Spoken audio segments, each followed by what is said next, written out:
So, ayan, black hair na tayo ngayon because I don't want to damage my hair anymore. Kasi, nung nagpa-balayage kasi ako, honestly, nag-dry talaga. Na-damage talaga yung hair ko kasi meron siyang bleaching.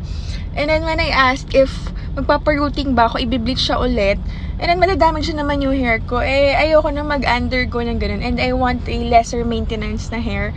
Kasi gusto ko, healthy na lang siya ganun. Kasi parang, more than the aesthetic look, I'm more after sa healthy hair na lang din. Para at least lesser yung maintenance. And, ayoko na ng yung alagkit ng feeling kapag nasa arawan, ganyan. Kasi syempre, di ba kapag treated yung hair mo or damage yung hair mo, medyo mahirap siyang suklayin. Tapos, kailangan sobra yung conditioner mo, ganun. So, since gusto rin naman ni Hergie na black hair, so let's settle here.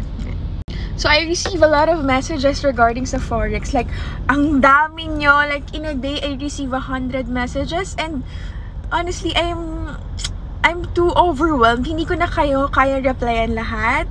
Like, imagine kung may 100 messages sa akin, tapos may mga follow-up questions yung mga nag-inquire sa akin yesterday, paano ko para replyan yung mga new messages, diba? Kaya, I hope you understand me if hindi ako maka-reply on time. Yung iba nagme-message na directly kay Sir Edsel, which is fine with me. Kaso nga lang, baka busy rin si Sir Edsel. So, sinasabi niya sa akin na, replyan mo to. Hindi ko na nga kaya replyan kasi sobrang dami nyo talaga.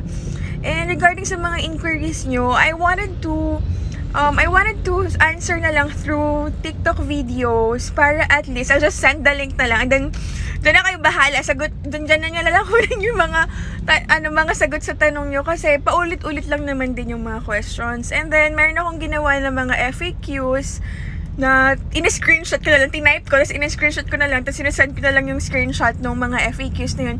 Para doon na lang kayo magbasa ng mga katanungan nyo. Ganun. Kasi, I'm really sorry, hindi ko na kayo kayang sagutin isa-isa. And, alam ko, ang daming gusto mag-invest sa Forex, pero Forex is not for everyone, okay? Forex is risky.